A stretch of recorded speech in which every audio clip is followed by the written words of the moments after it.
उत्तर प्रदेश में पिछली 69,000 सहायक अध्यापकों की भर्ती में 6,800 पदों के सापेक्ष चौथी लिस्ट प्रदेश सरकार के द्वारा जारी कर दी गई है।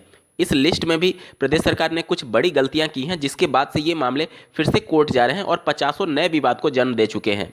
साथ ही जो चौथी लिस्ट जारी की गई है उसमें जो भी चयनित अभ्यर्थी हैं उन पर हमेशा तलवार मंडराता रहेगा। इस सरकार में या फिर अगर सत्ता पलट जाती है तो दूसरे सरकारों में भी हमेशा उस पर खतरा मंडराता रहेगा उनके बाहर होने का।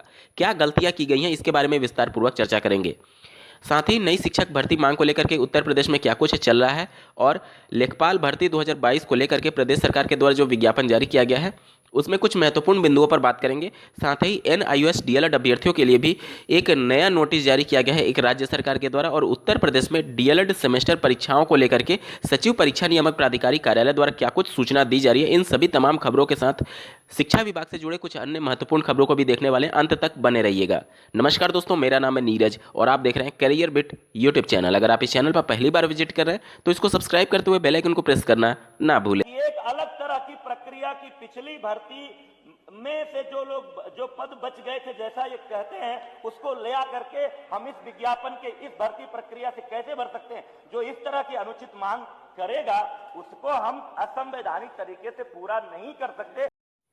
अभी आप सुन रहे थे माननीय बेसिक शिक्षा मंत्री जी को, जो कि सदन में खड़े होकर के सीधे शब्दों में नियमों की दुहाई देते हुए ये कह रहे थे कि 69,000 में नियमों के विरुद्ध पदों को नहीं जोड़ा जा सकता। अब एक बार फिर माननीय बेसिक शिक्षा मंत्री जी को सदन में बताना चाहिए कि किस नियमों के तहत उन्होंने पदों को जोड़ा है। खैर, वो नेता ही क्या जो अपने बात से ना पलट जाए। अब बात करते हैं 69,000 सहायक अध्यापकों की भर्ती में जो चौथी लिस्ट जारी की गई है वह किस प्रकार से नए विवादों को जन्म देगी। आप स्क्रीन पर देख पा रहे होंगे, ऊपर सबसे पहले लिस्ट में ये बताया गया कि किस आधार पर ये 6,800 पदों के सापेक्ष नई लिस्ट जारी की गई है। तो इसमें सूचना ये दी जा रही है कि जो माननीय कोर्ट में पहले से याचिकाएं चल रही थी आरक्षण विवादित मामले को लेकर के, उन्हीं नियमों के अधीन ये पदों को ऐड किया गया है। आप लास्ट लाइन देख सकते हैं, बनाम उत्तर प्रदेश राज्य व अन्य रिट याचिका में पारित होने वाले आदेश के अधीन होगी। अब ये मामले अभी भी कोर्ट में है। प्रदेश सरकार ने मान लिया है कि आरक्षण में विसंगति थी, लेकिन फिर भी वो सीधे तौर पर अपने जो शासनादेश जारी की गई है, जो लिस्ट जारी की गई है, उसमें एक लाइन मेंशन कर दिया गया है प्रदेश सरकार के द्वारा कि जो ये चयनित अभ्यर्थियों की लिस्ट है 6,800, वह माननीय कोर्ट में जो अभी याचिकाएं चल रही हैं उसमें जो फैसला दिया जाएगा उसके अधीन होगा। अब मान लीजिए अगर फैसला इन अभ्यर्थियों के विरोध में आ जाता है या फिर जो लिस्ट जारी की गई है उसमें कुछ आरक्षण के कम या फिर अधिक सीट आ जाती हैं, तो ये तो हमेशा इन पर तलवार लटकती रहेगी। भविष्य में मान लीजिए किसी दूसरी पार्टी की सरकार आती है और उसने इस मामले को फिर से उजागर कर दिया, फिर से जांच कराने लगी, तो इन अभ्यर्थियों पर तो हमेशा तलवार मंडराता रहेगा। दूसरा, अभी तक प्रदेश सरकार ने जो विसंगति के तहत चयनित हो चुके अभ्यर्थी उन पर कोई अंतरिम फैसला नहीं लिया उनको बाहर करने का। हमेशा उन पर भी खतरा मंडराता रहेगा जब दूसरी सरकार आएगी, क्योंकि निश्चित तौर पर यह तय है कि इस भर्ती प्रक्रिया की कोई भी सरकार आएगी तो जांच जरूर कराना चाहेगी, जिस प्रकार से इस सरकार ने पिछली सरकारों के भर्तियों की जांच कराई है। अब आपके मन में प्रश्न ये आ सकता है कि आखिर सरकार ने उन याचिकाओं के अंतर्गत ये लिस्ट क्यों जारी की है। तो देखिए, जैसा कि पहले के वीडियो में मैंने आप सभी को सूचित किया था कि जब भी कोई नया पद जोड़ा जाता है तो प्रदेश सरकार के पास पूरा अधिकार है कि पद जोड़े जा सकते हैं। 6,800 पद जोड़े गए हैं, तो लेकिन एक नियम ये कहता है कि पद जोड़ सकते हैं, लेकिन आरक्षण के सभी नियमों को आपको लागू करना होगा, मतलब अनरिजर्व की भी सीट आपको रखनी होगी। लेकिन जो लिस्ट जारी की गई है इसमें सिर्फ कैटेगरी वाले और स्पेशल कैटेगरी और OBC और SC की सीटें हैं, अनरिजर्व की सीटें नहीं हैं। इस वजह से अगर सीधे तौर पर ये बोलते हैं कि हम पद जोड़ रहे हैं तो ये मामला कोर्ट चला जाता और उसके अंतर्गत ये लिस्ट रद्द हो सकती थी। इस वजह से प्रदेश सरकार ने गेम खेल दिया और जो पहले से याचिकाएं दायर हैं उसी के अंतर्गत इसको जारी कर दिया कि अगर वहां से कुछ फैसला आता है तो वो फैसला इस लिस्ट पर हावी हो जाएगा और भविष्य में इस लिस्ट पर हमेशा खतरा मंडराता रहेगा। अब आरक्षण विवादित मामले को लेकर के जो लगातार लगभग 7 महीने से अभ्यर्थी धरना प्रदर्शन कर रहे थे उसमें से अधिकांश अभ्यर्थियों का नहीं हुआ है। इन सबके बाद से अभ्यर्थी अब पूर्ण समायोजन की मांग कर रहे हैं। पूर्ण समायोजन का मतलब कि जो 68,500 के बाद से 69,000 शिक्षक भर्ती हुई थी, तो 69,000 शिक्षक भर्ती में 1,46,000 अभ्यर्थी सफल घोषित किए गए थे 90-97 कट ऑफ पर। उन अभ्यर्थियों की मांग ये है कि पूर्ण समायोजन यानी 1,46,000 अभ्यर्थियों को नियुक्ति पत्र दे दिया जाए, यानी सभी जो पास हो चुके हैं सबको नियुक्ति पत्र दे दिया जाए। वहीं 22,000 पदों की मांग करने वाले अभ्यर्थी अलग से अपना मांग कर रहे हैं और आप देखने को मिलेगा 1 से 2 दिन के अंदर लखनऊ की सड़कों पर फिर से ये सभी अभ्यर्थी बड़े स्तर पर धरना प्रदर्शन कर सकते हैं 69,000 सहायक अध्यापकों की भर्ती की इस विवादित पूरे प्रक्रिया को लेकर के।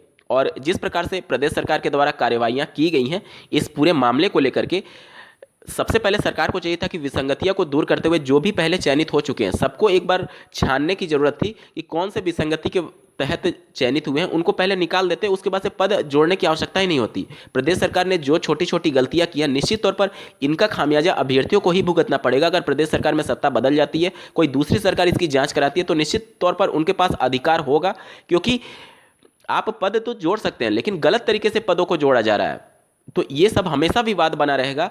वहीं बात करें नई प्राथमिक स्तर की शिक्षक भर्ती मांग के साथ अभ्यर्थी फिर से सड़कों पर उतरे हैं। आप स्क्रीन पर इसके संबंध में आर्टिकल देख पा रहे होंगे। आप एक वीडियो क्लिप देखिए जो कि अयोध्या से अभ्यर्थियों ने पैदल मार्च करके सरकार को जताने की कोशिश की है कि आने वाला विधानसभा चुनाव इतना आसान नहीं होगा जितना आप समझ रहे हैं। अगर प्रदेश सरकार शिक्षक भर्ती मामले को लेकर के गंभीर नहीं है तो निश्चित तौर पर युवा भी सरकार बदलने का दमखम रखते हैं। सरकार बदलनी है।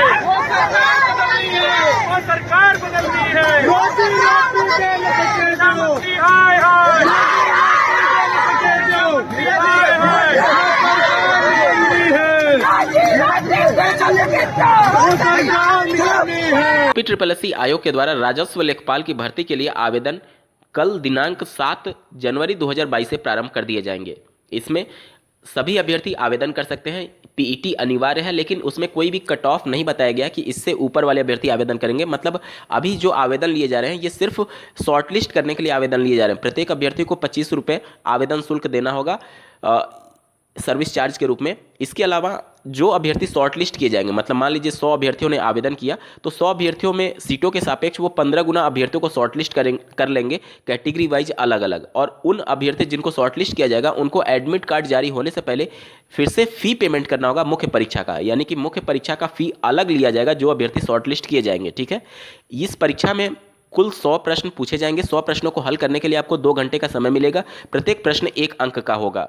1/4 निगेटिव मार्किंग है। सिर्फ 4 सेक्शन से प्रश्न पूछे जाएंगे। प्रत्येक सेक्शन 25-25 प्रश्न अपने अंदर समाहित किया रहेगा। ठीक है, इसके अलावा CCC नहीं मांगी गई है, सिर्फ इंटरमीडिएट अनिवार्य एजुकेशनल क्वालिफिकेशन रखा गया है। तो अगर आप इंटरमीडिएट हैं या फिर इसके समकक्ष हैं, कहने का मतलब डिप्लोमा जिसे पॉलिटेक्निक बोला जाता है, अगर आपने वो भी किया है और पीईटी क्वालिफाई है तो आप राजस्व लेखपाल की इस भर्ती परीक्षा में सम्मिलित हो सकते हैं।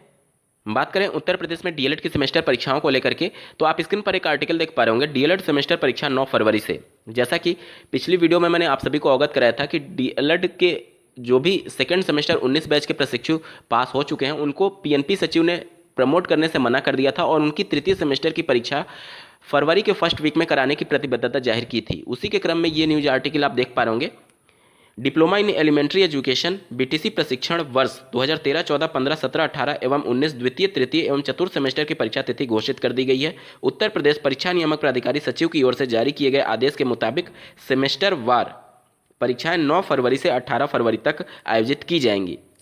दिनांक 5 जनवरी 2022 को पीएनपी कार्यालय पर अभ्यर्थियों का ग्रुप उपस्थित था जो सेकेंड सेमेस्टर में पास हो चुके हैं अभ्यर्थी, उनको तृतीय सेमेस्टर पास करके यानी प्रमोट करके डायरेक्टली 4th सेमेस्टर की परीक्षा का आयोजन किया जाए, जिस पर सचिव परीक्षा नियामक प्राधिकारी राजी नहीं हुए और वो हर हाल में तृतीय सेमेस्टर परीक्षा कराने के पक्ष में हैं।